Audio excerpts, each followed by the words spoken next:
लग्नाचे दागिने म्हणजे श्रीमंत पेशवाई दागिने, नाशिकचे सुप्रसिद्ध सराफ मयूर अलंकार सराफ। ताज्या बातम्यांसाठी नाशिक न्यूजच्या YouTube चॅनलला सबस्क्राईब करा आणि बेल आयकॉनला प्रेस करा। निफाड तालुक्यात शेतकऱ्यांच्या हक्काच्या युरियावर डल्ला मारणाऱ्या कथित माफियांविरोधात मोठी कारवाई करण्यात आली आहे। विंचूर येथे कृषी विभाग आणि पोलिसांनी संयुक्त छापा टाकत लाखोंचा युरिया साठा जप्त केलाय। विंचूर निफाड रोडलगत विष्णुनगर परिसरात ही कारवाई करण्यात आली आहे। लातूर जिल्ह्यातून अवैध मार्गाने आणलेला तब्बल 761 गोण्या युरियाचा साठा आणि युरियानं भरलेली आयशर गाडी जप्त करण्यात आली आहे। या मुद्देमालाची एकूण किंमत सुमारे 19 लाख रुपये असल्याचं सांगितलं जात आहे। या प्रकरणात माजी जिल्हा परिषद सदस्य ज्ञानेश्वर पवार आणि त्यांचे साथीदार सागर गरड यांना निफाड कृषी विभाग आणि लासलगाव पोलिसांनी ताब्यात घेतलंय।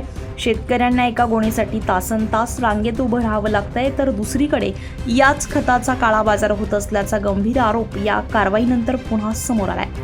किती आरोपींना अटक केली, किती मुद्देमाल सापडले? नाशिक जिल्ह्यात गेले 2-3 दिवस चांगला पाऊस होतोय आणि त्याच्यामुळे युरियाची मागणी वाढलेली आहे। त्या अनुषंगाने कृषी विभाग युरियाचं सुरळीत वितरण होण्यासाठी भरारी पथक कार्यरत होतं आणि आज पोलीस प्रशासनाच्या मदतीने कृषी विभागाने लातूर जिल्ह्यातून आलेला जवळपास 761 युरिया गोण्या ज्या इंडस्ट्रीयल वापरासाठीच्या बॅगमध्ये ट्रान्सफर करून त्याचा काळाबाजार करण्याचा प्रयत्न केला जात होता, तो सर्व माल कृषी विभागाच्या पथकाने पकडलेला आहे।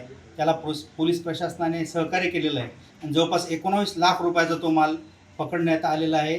त्याच्यावर FIR करण्याची प्रक्रिया सुरू आहे आणि त्याच्यामध्ये जे काही 2 तिथं आरोपी जे हे करत होते, काळाबाजार करण्याचा प्रयत्न करत होते, ते व गाडी चालक वगैरे पोलीस प्रशासन त्यांना अटक करणार आहे। कोणत्या ठिकाणी चालू होतं हे विंचूर परिसरात विष्णुनगरच्या तिथे एका खाजगी खळ्यावर हा प्रयत्न सुरू होता। कसलं खळं होतं? कांद्याचं खळं होतं, ते मल्टीपर्पज खळं असेल पण कांद्याचं तिथं असावं असं एकंदरीत दिसतं।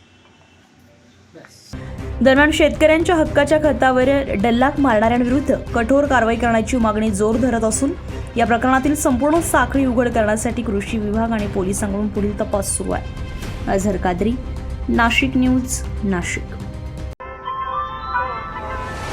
ताज्या बातम्यांसाठी नाशिक न्यूजच्या YouTube चॅनलला सबस्क्राईब करा आणि बेल आयकॉनला प्रेस करा।